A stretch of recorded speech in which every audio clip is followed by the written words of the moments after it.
السلام علیکم ورحمۃ اللہ وبرکاتہ۔ الحمد للہ رب العالمین والصلاة والسلام علی سید الانبیاء والمرسلین وعلى آلہ وصحبہ اجمعین ومن تبعہم بإحسان الی یوم الدین، اما بعد۔ عزیز سامعات، سیرت کورس کے چوتھے درس میں آپ سب کا خیر مقدم ہے۔ آپ صلی اللہ علیہ وسلم کی نبوت کا وجود اس دنیا میں اس وقت ہوا جب آپ صلی اللہ علیہ وسلم کی عمر 40 سال تھی۔ اس سے 3 سال قبل اس کے کچھ اثرات شروع ہوئے، جیسے سورج نکلنے سے پہلے اس کی روشنی گھنٹہ یا 2 گھنٹے پہلے دنیا میں ظاہر ہوتی ہے۔ حضرت عائشہ فرماتی ہیں، سب سے پہلے آپ کو خواب دکھائی دیتے، جو خواب آپ رات میں دیکھتے دن میں وہ چیز بالکل واضح ہو جاتی تھی۔ ہر نبی کو نبوت سے پہلے اسے خواب میں یہ چیزیں دکھلائی جاتی تھی۔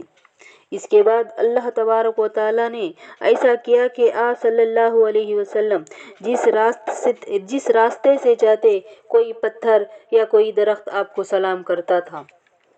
صحیح مسلم شریف میں ہے کہ آپ صلی اللہ علیہ وسلم نے فرمایا کہ میں آج بھی ایک پتھر کو جانتا ہوں جو نبوت سے پہلے مجھے سلام کیا کرتا تھا۔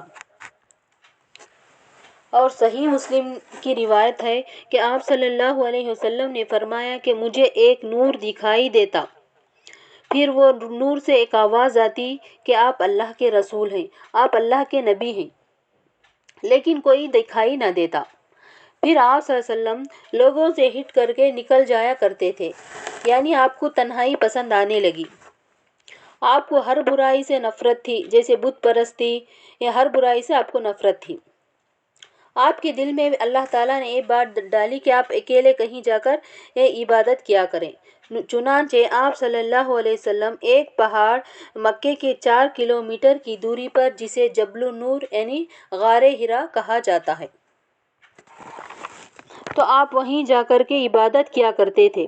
وہاں جا کر روزہ رکھتے، اللہ کا ذکر کرتے اور یہ سوچتے کہ لوگوں کی اصلاح کیسے کرے اور لوگوں کو بت پرستی سے کیسے روکے۔ آپ علیہ السلام ہر رمضان کو جاتے، اس غار میں جاتے، 1 مہینہ وہاں پر رہتے اور آپ کھانا اور توشہ لے کر جاتے، اور ادھر سے کوئی غریب یا مسکین گزرتا تو وہ کھانا اسے کھلاتے، اور پھر آپ عبادت میں مشغول ہو جاتے۔ جب کھانا اور آپ کا توشہ ختم ہو جاتا، واپس گھر کو آتے اور پھر توشہ لے کر پھر غار کو چلے جاتے۔ بعض دفعہ حضرت خدیجہ بھی توشہ دیا کرتی تھی۔ اس کے بعد آپ علیہ السلام ایک دن غار میں عبادت کر رہے تھے، جب آپ کی عمر 40 سال 6 ماہ 12 یا 14 دن کی تھی۔ وہ پیر کا دن تھا، رمضان المبارک کی 21 تاریخ تھی۔ نبی کریم صلی اللہ علیہ وسلم عبادت کر رہے تھے کہ اچانک جبرائیل علیہ السلام ظاہر ہوتے ہیں اور کچھ لکھی ہوئی چیز سامنے کر کے کہتے ہیں، اقرا محمد۔ تو آپ صلی اللہ علیہ وسلم نے فرمایا، ما انا بقاری، میں پڑھنا نہیں جانتا۔ تو قرآن میں بھی آپ کو امی کہا گیا ہے۔ تو فرشتے نے آپ کو پکڑا اور پوری طاقت سے دبایا اور چھوڑا، کہا اقرا۔ اسی طرح 2-3 بار کیا۔ پھر آپ صلی اللہ علیہ وسلم پڑھے، اقرا بسم ربک الذی خلق، خلق الانسان من علق، اقرا وربک الاکرم، اور پھر وہ فرشتہ غائب ہو گیا۔ آپ صلی اللہ علیہ وسلم کو بڑی تکلیف ہوئی، آپ گھبرائے، اس قدر پریشان ہوئے کہ اس لیے آپ ایک بشر تھے، ایک انسان تھے، اس قدر پریشان ہوئے کہ آپ نے اعتکاف کو چھوڑ کر سیدھا گھر گئے۔ جسم کانپ رہا تھا، چہرے کا رنگ بدلا ہوا تھا۔ گھر جا کر کہا کہ زملونی، مجھے چادر اڑا دو۔ دل آپ کا دھک دھک کر رہا تھا۔ حضرت خدیجہ نے کہا، کیا معاملہ ہے؟ اے خدیجہ، مجھے اپنی جان کا خطرہ محسوس ہو رہا ہے۔ حضرت خدیجہ نے کہا کہ ایسا کبھی نہیں ہوتا، اللہ کبھی بھی آپ کو ضائع نہیں کرے گا، کیونکہ آپ تو غریبوں کی مدد کرتے ہیں، مہمانوں کی مہمان نوازی کرتے ہیں اور مظلوموں کی مدد کرتے ہیں، اللہ تعالیٰ آپ کو کبھی ضائع نہیں کرے گا۔ تو اس کے بعد حضرت خدیجہ نے آپ کو لے کر اپنے چچیزاد بھائی ورقہ بن نوفل کے پاس لے گئی۔ یہ ان لوگوں میں سے تھے جنہوں نے زمانے جاہلیت میں بھی بت پرستی کو چھوڑ رکھا تھا اور یہ پڑھنا لکھنا بھی جانتے تھے اور بوڑھے ہو گئے تھے۔ حضرت خدیجہ آپ صلی اللہ علیہ وسلم کو ان کے پاس لے جاتے ہیں اور آپ صلی اللہ علیہ وسلم نے ورقہ بن نوفل کو اپنا سارا واقعہ سنایا۔ ورقہ بن نوفل نے یہ سن کر کہا کہ یہی وہ ناموس شخص ہے، یہی وہ ناموس فرشتہ ہے جو موسیٰ علیہ السلام کے پاس بھی آتا تھا۔ اس امت کے نبی آپ ہیں۔ کاش کہ میں جوان ہوتا، کاش کہ میرے پاس طاقت ہوتی اور اس وقت زندہ ہوتا جب آپ کو آپ کی قوم اس شہر سے نکالے گی۔ آپ علیہ السلام نے تعجب سے کہا، میری قوم میری اتنی عزت کرتی ہے، امین کہا کرتی ہے، کیا مجھے نکالے گی؟ تو ورقہ بن نوفل نے کہا کہ آپ جیسی دعوت جو بھی لے کر آیا ہے، قوم اس کی مخالفت کی ہے اور اپنے شہر سے مار بھگانے کی کوشش کی ہے۔ کاش کہ اس وقت میرے پاس طاقت ہوتی تو میں آپ کی بھرپور مدد کیا کرتا۔ چند ہی دن گزرے تھے کہ ورقہ بن نوفل کا انتقال ہو گیا۔ تو آپ صلی اللہ علیہ وسلم یہ سننے کے بعد گھر آئے، سامان لیے اور اعتکاف کی مدت پورا کرنے کے لیے پھر غار حرا کو لوٹ گئے۔ اعتکاف کی مدت پوری کیے اور واپس آ رہے تھے کہ اوپر سے ایک بار پھر آواز آئی۔ آپ دائیں طرف دیکھا، بائیں طرف دیکھا، کوئی نہیں تھا۔ جب آپ اپنا سر اوپر اٹھائے تو آپ فرماتے ہیں کہ وہی فرشتہ جو غار حرا میں آیا تھا ایک کرسی پر بیٹھا تھا اور وہ کرسی زمین اور آسمان کے درمیان تھی اور اس کے اوپر وہ فرشتہ بیٹھے ہوئے تھے۔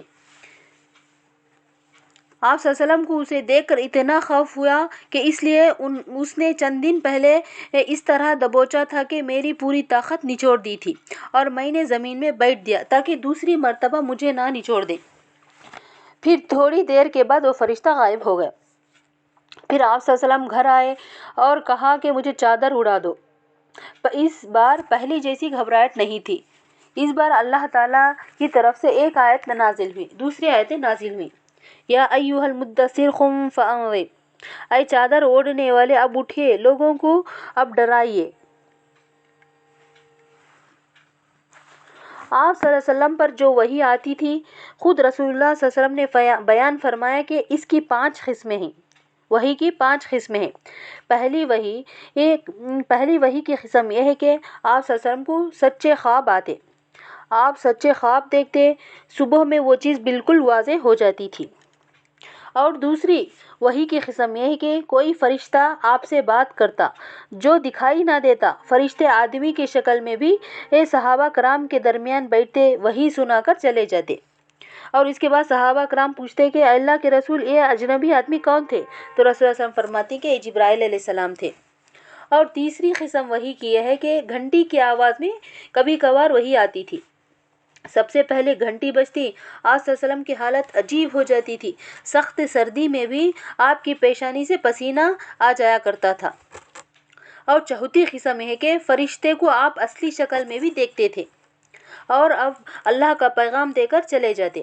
اور 5ویں قسم یہ ہے کہ فرشتے کے بغیر بھی اللہ تعالیٰ نے آپ سے ہم کلام ہوتا، جیسا کہ معراج کی رات فرشتے کے بغیر اللہ تعالیٰ نے آپ سے کلام کیا اور نماز کا تحفہ بھی دیا تھا۔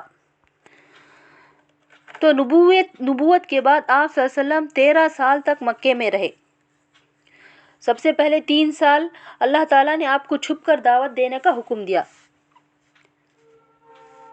تو زمانے جاہلیت میں نماز بھی تھی، روزہ بھی تھا، حج بھی تھا، لیکن جاہلیت کے طریقے پر وہ کر رہے تھے۔ مگر اسلام شروع ہونے کے بعد اللہ تعالیٰ نے سب سے پہلا حکم نماز کا دیا۔ فَسَبِّحْ بِحَمْدِ رَبِّكَ بِالْعَشِيِّ وَالْإِبْكَارِ۔ اس میں 2 وقت کی نمازیں تھیں، صبح کی اور رات کی نماز تھی۔ یہ نماز بھی مسلمان چھپ کر نماز پڑھتے تھے اور کمرہ بند کر کے ہلکی آواز میں پڑھتے تھے۔ اور ابتدائی مسلمانوں میں سے ایک صحابی کا نام ارقم تھا، انہی کے گھر میں چھپ چھپ کر دین سیکھتے تھے صحابہ کرام۔ یہ اسلام کا پہلا مدرسہ تھا جس کا نام دار ارقم تھا۔ آپ صلی اللہ علیہ وسلم کی دعوت کیا تھی؟ آپ کی دعوت کے الفاظ یہ ہیں: خدا ایک ہے، صرف اسی کی عبادت کرو، بیٹیوں کو قتل نہ کرو، برے کاموں سے بچو، زبان سے جھوٹی باتیں، گندی باتیں نہ کیا کرو، جسم کو پاک رکھو اور کپڑوں کو بھی پاک رکھا کرو۔ وعدہ و اقرار پورا کرو، لین دین میں کسی کو دھوکہ نہ دو۔ یہ دعوت تھی آپ صلی اللہ علیہ وسلم کی، یہ باتیں تھیں آپ صلی اللہ علیہ وسلم کی۔ یہ باتیں سننے کے بعد آپ ہی کے خاندان والے آپ کے راستے میں کانٹے بچھاتے اور آپ کے دروازے پر رات کے وقت گندگی لا کے پھینکتے اور کذاب کہتے، یعنی سب سے بڑا جھوٹا کہتے۔ کامیابی کے لیے ان سب کو آپ نے برداشت کیا، ایک دن بھی آپ کے کام میں کوئی فرق نہ آیا بلکہ اس میں اضافہ ہی کرتے رہے۔ کامیابی کے لیے ایسی ہمت ہونا چاہیے، ایسا عزم ہونا چاہیے۔ تو آخر میں اللہ تعالیٰ سے دعا ہے کہ اللہ تعالیٰ ہم کو رسول اللہ صلی اللہ علیہ وسلم کی سیرت پڑھنے اور پڑھانے اور اس کے مطابق زندگی گزارنے کی اللہ ہم کو توفیق عطا فرمائے۔ السلام علیکم ورحمۃ اللہ وبرکاتہ۔